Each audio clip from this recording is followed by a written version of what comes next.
Spoštovanje, vztrajnost, delavnost, ustvarjalnost, medsebojno sodelovanje, samoiniciativnost, prostovoljstvo in povezanost z naravo. 8 vrednot na 8 hribčkih v središču Kranja bodo s svojim poslanstvom odigrali pomembno vlogo v življenju Kranja in njegovih prebivalcev. Ideja je bila ta, da svet v današnjem času potrebuje ta klic po vrednotah.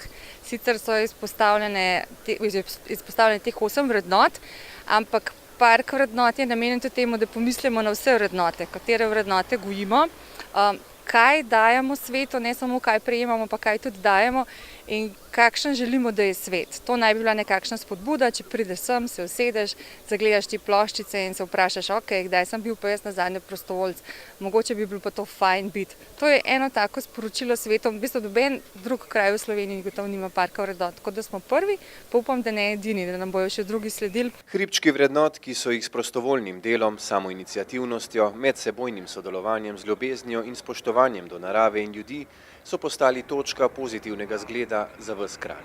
Vsekakor na mestni občini Kranj smo zelo ponosni na te mlade ustvarjalce, ki so od ideje do izvedbe vse prevzeli v svojo lastno iniciativo, tudi naredili vse skupaj, naredili lep park, tako da, kot sem že prej povedal tudi na sami otvoritvi, da želim, da to ne bo njihov zadnji projekt, da se bodo s tem projekti nadaljevali, pogledali po celem Kranju, okolici.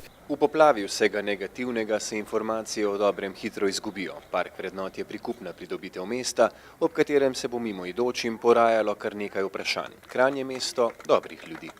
Seveda, vsi smo dobri ljudje, ne? Potem je pa od nas odvisno, v katero smer delamo.